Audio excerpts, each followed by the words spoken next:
Comment faire pour gérer sa jalousie quand on nous a beaucoup menti? J'ai peur de faire confiance. Alors moi, cette question, elle m'interroge d'abord sur l'emploi que tu fais du mot gérer. Ça veut dire quoi gérer une émotion? La jalousie en l'occurrence. Ça veut dire quoi?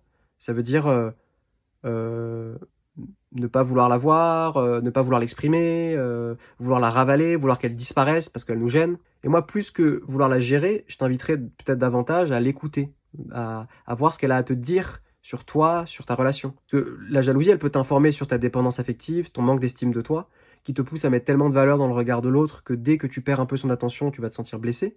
Ça, c'est un premier point. Mais ça peut aussi t'informer sur une limite qui a été enfreinte dans la relation.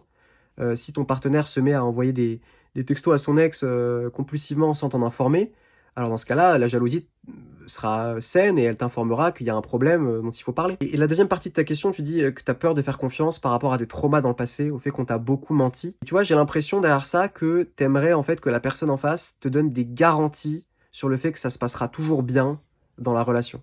Alors autant c'est important de se mettre d'accord sur ce que signifie notre engagement dans le couple. On peut se mettre d'accord sur le fait qu'on est dans une relation exclusive, qu'on se trompera pas, ça ok.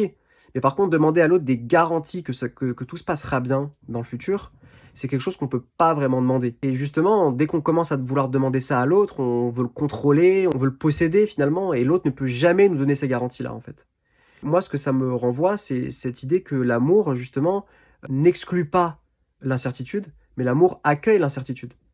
Aimer, c'est avoir foi, continuer à être disponible, bienveillant à l'égard de l'autre, tout en sachant très bien qu'en fait, on ne sait pas ce qui peut advenir dans le futur.